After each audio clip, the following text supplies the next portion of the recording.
Hello, কী অবস্থা সবার? আশা করি সবাই অনেক ভালো আছেন।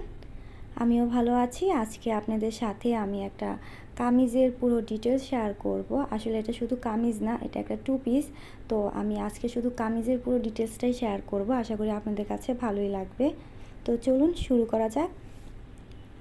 আর ভিডিও দেখে তো বুঝেই ফেলেছেন যে আমি অপরাজিতা ফুলের টু পিস রেডি করছি। আর আমি কাপড়টা নিয়েছি মাসলাইজ কটন, যেটা নাকি সুতি, পিওর সুতি এবং খুব ভালো মানের কাপড়। তো কাপড়টা আমি সাদা কালার নিয়েছি, আর সাদা কালার কাপড়ে নীল কালারের ফুল মানে নীলকণ্ঠ বা অপরাজিতা ফুলটা খুব ভালো মানায়, যে কোনো রঙই মানায়। আর আমি যখন কাজ করছিলাম তখন কারেন্টটা চলে গিয়েছিল, তাই বাকি কাজটুকু অফ ক্যামেরায় করে নিয়েছি। আবার যখন কারেন্ট চলে এসেছে তখন বাকি কাজগুলো শুরু করেছি। তো অতটুকুই আপনাদের সাথে দেখাচ্ছি। তো আমি প্রথমে ডালপালা এঁকে নিয়েছি, তারপর পাতাগুলো দিয়ে নিচ্ছি, তারপর কিছুটা লত দিব আর তার সাথে অপরাজিতা ফুল। আর আমার মনে হয় না আপনাদেরকে বলে কিছু বোঝাতে হবে, আপনারা আমার হাত ঘোরানো দেখে বুঝতে পারছেন কত ইজি এবং খুব সহজে আমি কাজটা করছি। আর আমি তো নিচের অংশে, কামিজের নিচের অংশে বড় করে একটা ফুলের জার দিয়েছি, আর পুরো বুকের মাঝখান জুড়ে ছোট ছোট ফুল এবং একটা করে পাতা দিয়েছি। আর কামিজের গলার অংশে কিছুটা ভারী কাজ রেখেছি, মানে মোটামুটি বলা চলে একটু ভারী কাজই করেছি, যেহেতু হ্যান্ড পেইন্টেড টু পিস একটু কাজ না হলে ভালো লাগবে না। আর অনেক আপুরাই আছেন যে সিম্পল পছন্দ করেন, আবার অনেক আপুরাই আছেন যে একটু গর্জিয়াস পছন্দ করেন। তো আমি এটা যে আপুর জন্য তৈরি করছি, সে একটু গর্জিয়াসভাবে কাজটা চেয়েছিল বলে আমি একটু গর্জিয়াসভাবেই করেছি। আর এখন হচ্ছে গিয়ে নীল কালারের ফুল, মানে নীল রং দিয়েই অপরাজিতা ফুলটা করছি। অপরাজিতা ফুলের কালার মোটামুটি অনেকগুলোই হয়, তবে তার মধ্যে নীলটাই সবার খুব প্রিয়, আমার তো খুব প্রিয়।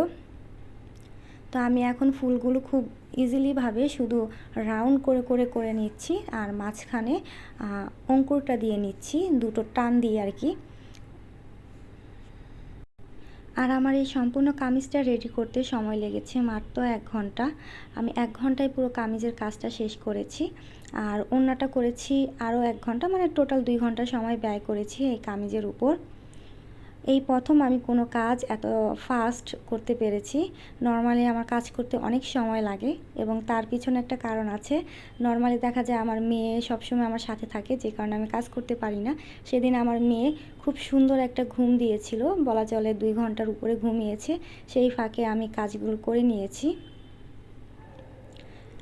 আরও কিছু কাজ রেডি করে রেখেছি, সময়ের অভাবে শেয়ার করতে পারছি না।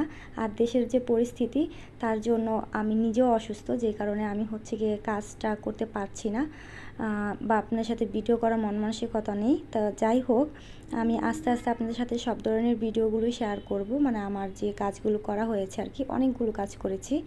আর আমার পেজের সাথে থাকলে অবশ্যই আমার কাজগুলো দেখতে পাবেন।